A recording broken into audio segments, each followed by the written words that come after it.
Hello दोस्तों, आपका article 351 channel पर स्वागत है। इस चैनल के माध्यम से हम लोग हिंदी साहित्य से जुड़े आगामी परीक्षाओं के लिए तैयारी करते हैं और आज के इस वीडियो में हम लोग यूजीसी नेट जेआरएफ का हिंदी साहित्य जो पेपर 2 है उसका क्वेश्चन पेपर एनालिसिस कर रहे हैं और ये जो है दिसंबर 2018 का क्वेश्चन पेपर है जिसका हम लोग डिस्कशन करेंगे। तो इससे पहले 2 पार्ट आ चुके हैं वीडियो के, जिसमें से 40 तक के क्वेश्चन सॉल्व करा दिए गए हैं। आज के इस वीडियो में 41 से लेके 60 क्वेश्चन सॉल्व कराए जाएंगे। तो वीडियो को शुरू करते हैं। 41 नंबर क्वेश्चन है, कालक्रम की दृष्टि से निम्नलिखित रचनाकारों का सही अनुक्रम है। 1 सरहपा, पुष्यदंत, अद्धमान, यानी कि ये जो हैं अब्दुल रहमान हैं, और हेमचंद। तो देखा जाए तो सरहपा जो हैं वो 8वीं सदी के हैं, पुष्यदंत 10वीं सदी के हैं, और अद्धमान जो हैं यानी कि अब्दुल रहमान ये 12वीं सदी के थे, और हेमचंद्र जो हैं वो 11वीं सदी के हैं। तो सरहपा, फिर पुष्यदंत, पुष्यदंत, हेमचंद, और फिर होगा अद्धमार। तो ये किसी में क्रम दिया नहीं गया है, लेकिन क्रम यही होगा, सरहपा, फिर पुष्यदंत, फिर अद्धमार और हेमचंद। तो इसका एक भी ऑप्शन सही नहीं है, तो ये क्वेश्चन गलत है। बाकी आंसर मैंने बता दिया, हेमचंद्र पहले होगा, अद्धमार बाद में होगा। फिर 42 नंबर क्वेश्चन। 42 नंबर क्वेश्चन में दिया है, निम्नलिखित आचार्यों का सही अनुक्रम है। 1 रामानुजाचार्य, निम्बार्काचार्य, माधवाचार्य और वल्लभाचार्य, ये ऑप्शन दिए गए हैं और इनका क्रम पूछा है। तो रामानुजाचार्य जो हैं वो 11वीं सदी के थे, 11वीं सदी से रिलेटेड हैं। निम्बार्काचार्य 12वीं सदी के हैं, और माधवाचार्य जो हैं 12वीं से लेके 13वीं सदी, मतलब 12वीं के अंत में और 13वीं की शुरुआत में पाए जाते हैं। तो 12 से 13 के बीच में है ये। और वल्लभाचार्य जो थे वो 15वीं सदी में थे, अष्टछाप के प्रवर्तक, ये सूरदास के गुरु थे। तो पहला ही जो है ऑप्शन वो सही हो जाएगा। रामानुजाचार्य 11वीं सदी के हैं, निम्बार्काचार्य 12वीं सदी के हैं, माधवाचार्य 12वीं सदी से लेकर 13वीं सदी के बीच के हैं, और वल्लभाचार्य 15वीं सदी के हैं। तो ए ऑप्शन जो है वही सही हो जाएगा। फिर 43 नंबर क्वेश्चन है, कालक्रम की दृष्टि से निम्नलिखित ग्रंथों का सही अनुक्रम है। 1 भावविलास, काव्य निर्णय, रस रहस्य, जगत विनोद। तो इनमें पूछा गया है कि ग्रंथों का सही अनुक्रम बताना है। तो भावविलास जो है वो 1689 में लिखी गई थी, 1689 की है भावविलास, और इसके रचनाकार हैं देव। और काव्य निर्णय जो है ये 1746 की है, 1746 की है, और रचनाकार हैं भिखारी दास। रस रहस्य 1670 की है,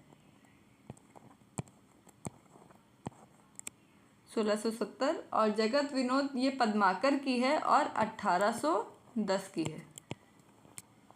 तो देखा जाए तो 1689 भावविलास है, 1689 की, काव्य निर्णय है 1776 की, फिर रस रहस्य जो है वो 1670 की है, और जगत विनोद 1810 की है। तो सबसे लास्ट में जगत विनोद ही आएगी।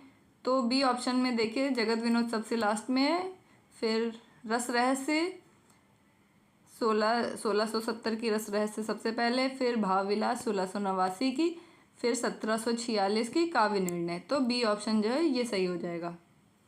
फिर नेक्स्ट क्वेश्चन देखते हैं। 44 नंबर क्वेश्चन है, पूछा गया है निम्नलिखित रचनाओं का अनुक्रम बताना है। अनुक्रम हमेशा ही पूछा जाता है, और देखा जाए तो हरिवंश राय बच्चन का अनुक्रम, ये हरिवंश राय बच्चन की ये सारी रचनाएं हैं और इनका अनुक्रम हमेशा ही पूछा जाता है, चाहे वो निशान निमंत्रण वाला करके पूछ लें, चाहे ये वाली। तो इस तरीके से पूछा जाता है, मिलन यामिनी और जाल एक करके, तो इस तरीके से इनका पूछा ही जाता है। तो 44 नंबर क्वेश्चन है, एकांत संगीत, मधुशाला, सतरंगिनी, मिलन यामिनी। तो देखा जाए तो मधुशाला जो है, मधुशाला 1935 की है।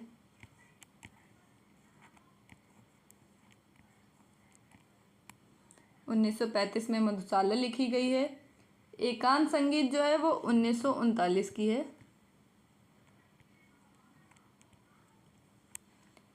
सतरंगिनी जो है वो 1945 की है। मिलन यामिनी 1950 में प्रकाशित हुई थी। तो 1935 की मधुशाला सबसे पहले, फिर एकांत संगीत यानी कि सी ऑप्शन जो है मधुशाला, फिर एकांत संगीत, सतरंगिनी, मिलन यामिनी। और ये सारी रचनाएं किसकी हैं? हरिवंश राय बच्चन की। फिर नेक्स्ट क्वेश्चन, जन्म काल के अनुसार रचनाकारों का सही अनुक्रम बताना है। ये मोस्ट रिपीटेड क्वेश्चन है, जो जून 2018 है उसके क्वेश्चन पेपर में भी पूछा गया है, 2023 में भी पूछा गया है, और जो 11-12 के क्वेश्चन हैं उनमें भी बहुत बार पूछा गया है। तो ये श्रीधर पाठक वाला जो क्वेश्चन है ये मोस्ट रिपीटेड क्वेश्चन है। तो देखते हैं, श्रीधर पाठक, अयोध्या सिंह उपाध्याय हरिऔध, जयशंकर प्रसाद, सुमित्रा नंदन पंत। तो इनका क्रम लगाना है तो ए ऑप्शन ही सही है, लेकिन जन्मकाल देख लेते हैं एक बार। ये श्रीधर पाठक जो हैं 1859 के हैं, हरिऔध जो हैं 1865 के हैं। फिर जयशंकर प्रसाद का जन्म 1889 में हुआ था। सुमित्रा नंदन पंत का जन्म 1900 में हुआ है। तो श्रीधर पाठक 1859, फिर अयोध्या सिंह उपाध्याय हरिऔध 1865, जयशंकर प्रसाद का जन्म हुआ है 1889 में, और सुमित्रा नंदन पंत का जन्म हुआ है 1900 में। तो ए ऑप्शन ही सही हो जाएगा, इसके अलावा सारे ऑप्शन गलत हैं। फिर नेक्स्ट क्वेश्चन देखते हैं, 46 नंबर क्वेश्चन है, प्रकाशन वर्ष के अनुसार रचनाओं का सही अनुक्रम बताना है। अनामिका, झरना, पल्लव, निहार, इन रचनाओं में अनुक्रम लगाना है। तो अनामिका जो है वो सूर्यकांत त्रिपाठी निराला की है, और इसका प्रकाशन कब हुआ था? 1923 में। फिर देखा जाए झरना जो है, झरना जयशंकर प्रसाद ने लिखी है, और 1918 है इसका प्रकाशन वर्ष। फिर पल्लव जो है ये सुमित्रा नंदन पंत की है, और इसका समय जो है वो है 1928। फिर निहार जो है वो महादेवी वर्मा की रचना है, और इसका समय है 1930। अनामिका निराला की 1923 में आई, झरना 1918 में जयशंकर प्रसाद की रचना है। तो सबसे पहले यही प्रकाशित हुई है, तो झरना जो है सी ऑप्शन और डी ऑप्शन में है। फिर झरना के बाद अनामिका 1923 की, तो सी ऑप्शन जो है वही सही हो जाएगा। फिर पल्लव और निहार, तो सी ऑप्शन सही हो जाएगा। फिर 47 नंबर क्वेश्चन है, प्रकाशन वर्ष के अनुसार जयशंकर प्रसाद की रचनाओं का सही अनुक्रम पूछा गया है। तो जयशंकर प्रसाद की रचनाओं का अनुक्रम, तो जो आंसू है वो 1925 की है। फिर लहर जो है 1933 की है।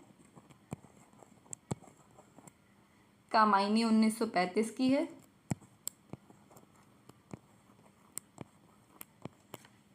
और प्रेम पथिक जो है वो 1913 की है।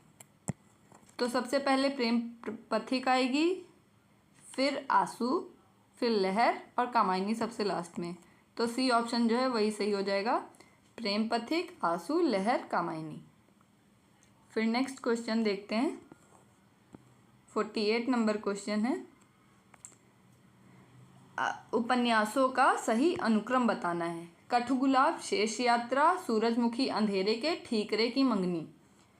तो देखा जाए तो कठगुलाब जो है, कठगुलाब मृदुला गर्ग की रचना है। कठगुलाब है मृदुला गर्ग की रचना।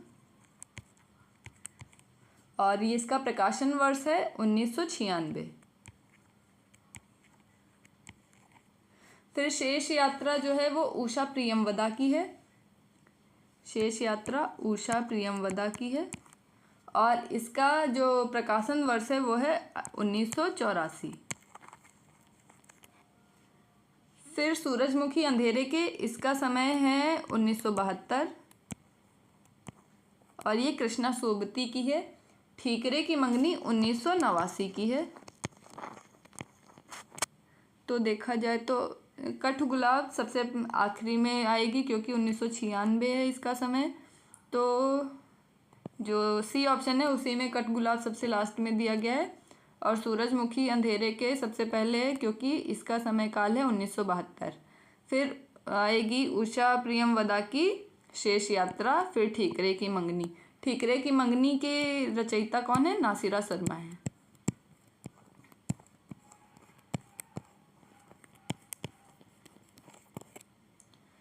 और कठगुलाब की रचयिता कौन है? मृदुला गर्ग हैं।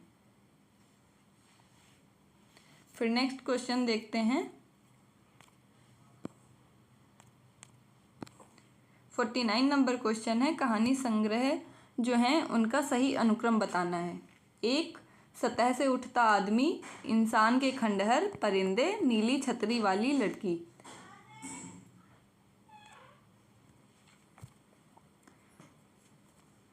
तो सतह से उठता आदमी जो है ये मुक्तिबोध की रचना है। इसके रचयिता कौन है? मुक्तिबोध। और ये इसका प्रकाशन वर्ष है 1971। इंसान के खंडहर 1950 में प्रकाशित हुई।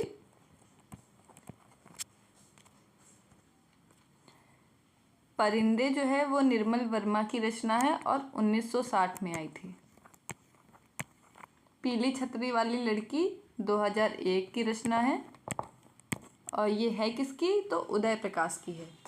सतह से उठता आदमी 1971 की है और 1960 की रचना है परिंदे। फिर 1950 की रचना है इंसान के खंडहर और पीली छतरी वाली 2001 में आई। तो सबसे लास्ट में कौन सी होगी? पीली छतरी वाली। तो 3 जगह है और बी ऑप्शन इसका नहीं होगा, इसको काट देते हैं।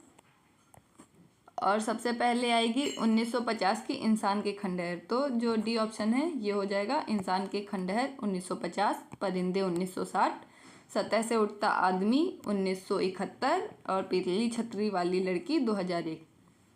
इनके रचनाकार फिर से बता देती हूँ। इंसान के खंडहर ये मोहन राकेश की है, परिंदे निर्मल वर्मा की है, सतह से उठता आदमी मुक्तिबोध की है और पीली छतरी वाली उदय प्रकाश की है।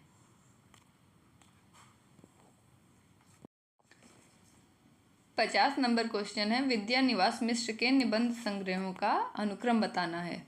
1, तमाल के झरोखे से, सफाली झर रही है, शिरीष की याद आई, रथ यात्रा। तो इनका क्रम बताना है प्रकाशन वर्ष के अनुसार। तो 1981 की है तमाल के झरोखे, 1981 की है। सैफाली झर रही है 1989 की है। शिरीष की याद आई 1995 की है और रथ यात्रा 2002 में प्रकाशित हुई। तो सही अनुक्रम देखा जाए तो 81, 89, 95, 2002। तो पहला ही ऑप्शन जो है ये सही हो जाएगा और ये सब निबंध संग्रह किसके हैं? विद्या निवास मिश्र के हैं। फिर नेक्स्ट क्वेश्चन 51 नंबर में कहा गया है, अंधा युग नाटक के अंकों का सही अनुक्रम बताना है। जो ये जून 2024 का क्वेश्चन पेपर है उसमें भी ये क्वेश्चन पूछा गया था कि अंधा युग नाटक के शीर्षकों का सही अनुक्रम पूछा गया था। तो ये भी रिपीटेड क्वेश्चन है। 1, कौरव नगरी, अश्वत्थामा का अर्धसत्य, पशु का उदय, गांधारी का शाप। तो जो अंधा युग है ये धर्मवीर भारती का नाटक है और 1955 में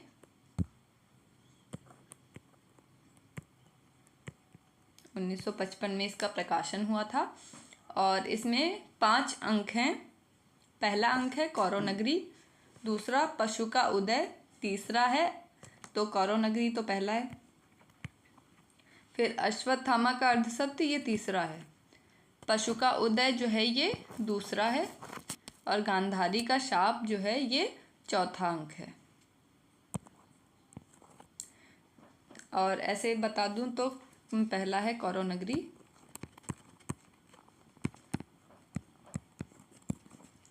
फिर दूसरा है पशु का उदय, फिर तीसरा जो है वो है अश्वत्थामा का अर्धसत्य,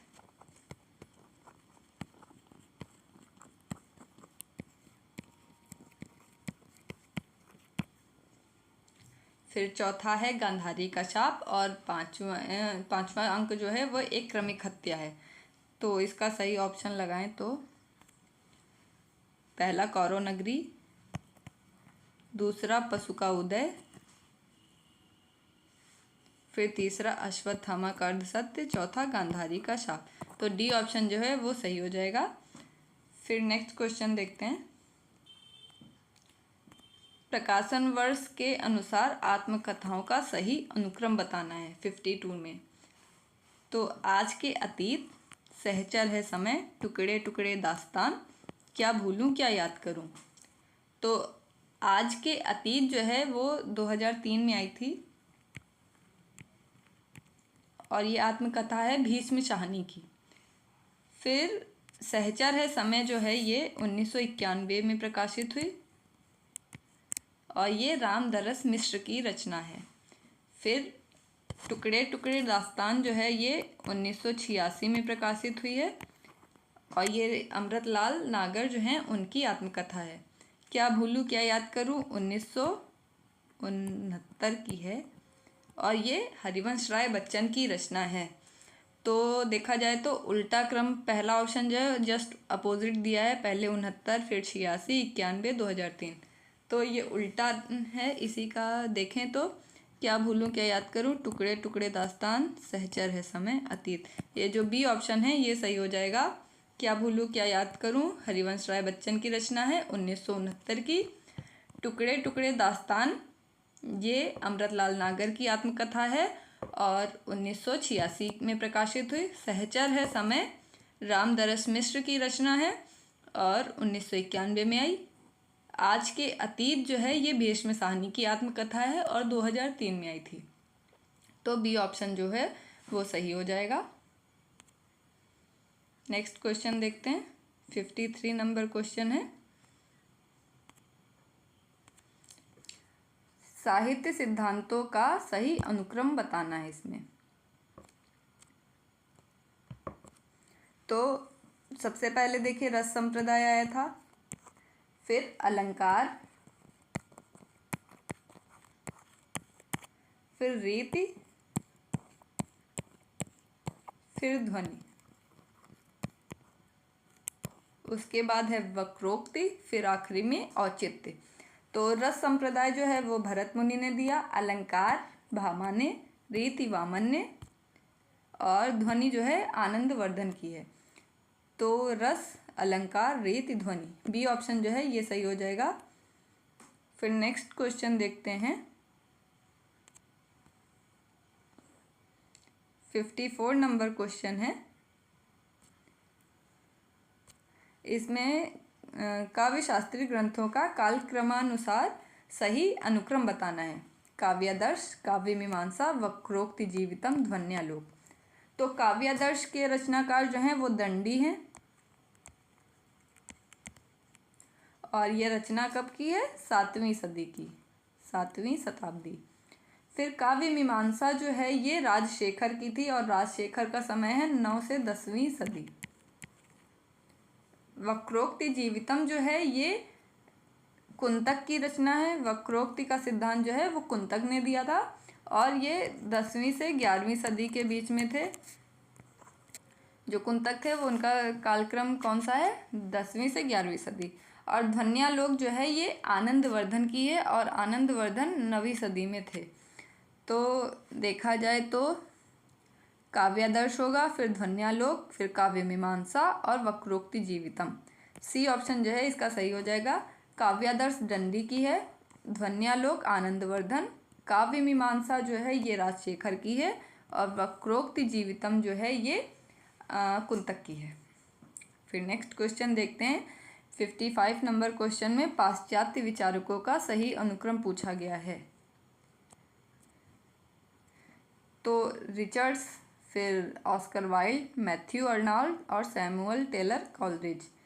तो जो रिचर्ड्स हैं उनका 1893 जन्म का समय कौन सा है, 1893। फिर ऑस्कर वाइल्ड जो हैं ये 1854 के हैं। मैथ्यू अर्नाल्ड का समय है 1882। सैमुअल कॉलरिज का है 1772। तो सबसे पहले आ जाएंगे कॉलरिज, क्योंकि 1700 है इनका समय। फिर तो बी ऑप्शन में ही सबसे पहले कॉलरिज हैं, तो बी ऑप्शन ही सही हो जाएगा। फिर मैथ्यू अर्नाल्ड, ऑस्कर वाइल्ड और रिचर्ड्स। फिर 56 नंबर क्वेश्चन देखते हैं। ये असर्शन और रीजनिंग के क्वेश्चन हैं। तो इसमें अभिकथन और तर्क देखना है, बताना है कि सत्य है या असत्य। तो अभिकथन दिया है, काव्य श्रवण या नाट्य दर्शन से आविर्भूत रस आनंद का ही पर्याय होता है। तर्क दिया है, क्योंकि पश्चिमी शास्त्रों में रस को ब्रह्मानंद का समानार्थी कहा गया है। तो देखा जाए तो जो आनंद मतलब रस आनंद है, जो काव्य को सुनते हैं या नाटक को देखते हैं तो जो रस प्राप्त होता है, रस की अनुभूति होती है, वही तो आनंद है। तो अभिकथन तो सही है। फिर पश्चिमी शास्त्रों में रस को ब्रह्मानंद का समानार्थी कहा गया है। तो ब्रह्म की अवधारणा जो है वो भारतीय काव्यशास्त्र की है, न कि पाश्चात्य की। तो आर जो है वो गलत हो जाएगा, ए सही आर गलत। तो ए ऑप्शन जो है इसका होगा ए सही आर गलत। फिर 57 नंबर क्वेश्चन देखते हैं। दिया है अभिकथन, इसका दिया है, रस ना तो निर्विकल्प ज्ञान का विषय है और ना सविकल्प।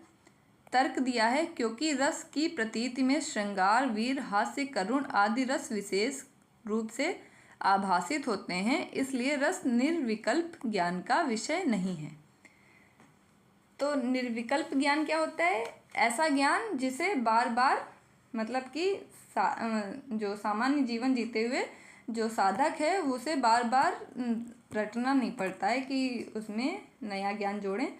वो एक बार ज्ञान प्राप्त हो जाता है तो हमेशा के लिए बना रहता है। निर्विकल्प ज्ञान होता है, एक बार आ गया आपको तो हमेशा बना रहेगा। और सविकल्प ज्ञान होता है, इसको बार बार मतलब सीखना पड़ता है, इसके लिए साधना करनी पड़ती है, ध्यान, योग आदि के माध्यम से इसको हमेशा रखना पड़ता है, नहीं तो भूल जाएंगे ऐसा। तो ए जो है वो सही है, क्योंकि रस ना तो निर्विकल्प है कि एक बार आ गया तो हमेशा ही बना रहेगा। आप जब रचना पढ़ेंगे कोई तो नया अनुभूति होगी, और ना ही सविकल्प है। तो ये भी सही है, क्योंकि जो भाव आपके मन में हैं वो हमेशा चेंज नहीं होंगे या उसको हमेशा सीखना नहीं पड़ेगा। तो ए जो है वो सही है, रस ना तो निर्विकल्प ज्ञान का विषय है ना सविकल्प। तर्क दिया है इसका, क्योंकि रस की प्रतीति श्रृंगार, वीर, हास्य, करुण आदि विशेष रूप से आभासित होती है, इसलिए निर्विकल्प ज्ञान का विषय नहीं है। तो आर जो है ये गलत है और ए जो है इसका सही है, क्योंकि जो रस है, अगर कोई रचना उत्तम है तो आपको रस की अनुभूति होगी, और कोई रचना खराब है तो आपको रस की अनुभूति नहीं होगी।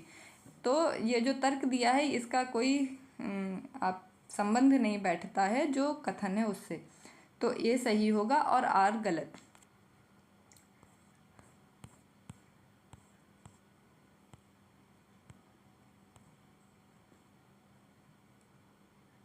तो बी ऑप्शन इसका सही हो जाएगा कि ए सही आर गलत।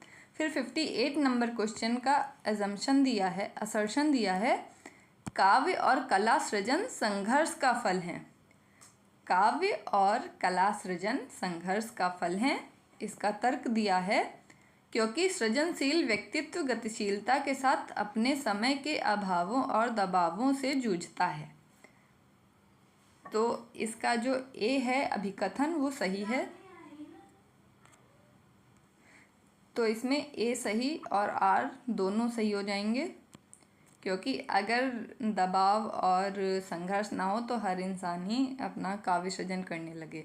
तो ए और आर दोनों सही हैं, डी ऑप्शन जो है वो सही हो जाएगा इसका। फिर 59 नंबर क्वेश्चन देखते हैं।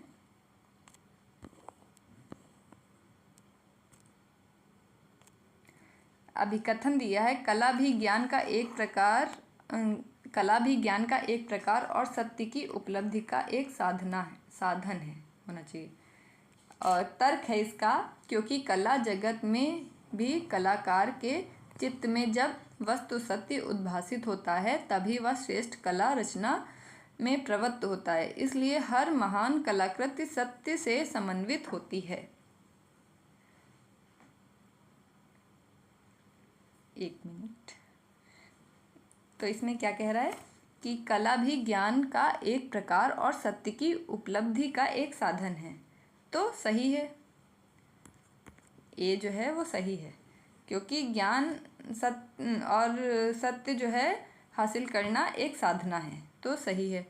फिर तर्क दिया है क्योंकि कला जगत में कलाकार के चित्त में जब वस्तु सत्य उद्भासित होता है तभी वह श्रेष्ठ कला रचना में प्रवृत्त होता है। जब ज्ञान होता है तभी तो श्रेष्ठ रचना कर पाएगा। तो आर भी सही है। तो ए सही आर सही दोनों सही हैं और बी ऑप्शन जो है इसका हो जाएगा सही। फिर 60 नंबर क्वेश्चन देखते हैं।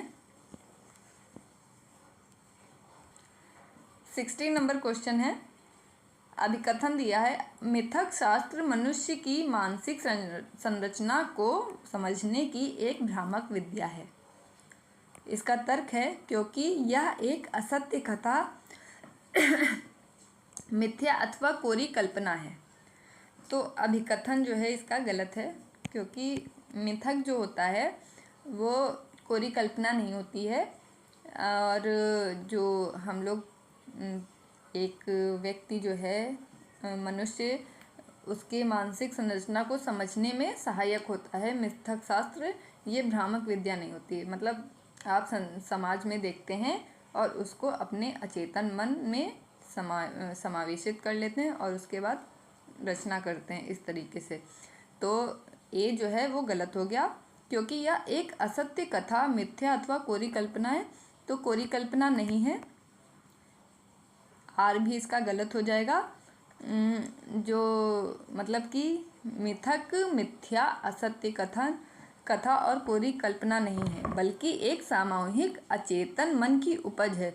मतलब हम जो सब देखते हैं वो हमारे अचेतन मन में धीरे धीरे करके इकट्ठा होता रहता है और वही बाद में लिपिबद्ध कर दिया जाता है तो मिथक बन जाता है। और मिथक क्या होता है, जैसे कि हम लोग जैसे बहुत सारी चीज़ें हैं उनको मनुष्य समझ नहीं पाता था तो उनको एक काल्पनिक रचना के रूप में या किंवदंतियाँ जो होती हैं उनके रूप में प्रचलित कर देता था। तो इस तरीके से मिथक बने थे। तो इसमें जो होगा ए और आर दोनों गलत हैं, सी ऑप्शन जो होगा सही होगा। तो आज हम लोगों ने 41 से लेके 60 तक क्वेश्चन सॉल्व कर लिए हैं। ये पार्ट 3 है, इसके बाद पार्ट 4 आएगा और 5 पार्ट में ये चैप्टर जो दिसंबर 2018 का क्वेश्चन पेपर है ये पूरा हो जाएगा। तो आप लोग 20-20 मिनट के वीडियो में ये पूरा देख सकते हैं। और अगर आपको वीडियो पसंद आता है तो इसको लाइक कीजिए, चैनल को सब्सक्राइब कीजिए और अपने दोस्तों के साथ शेयर कीजिए। Thank you very much for watching this video.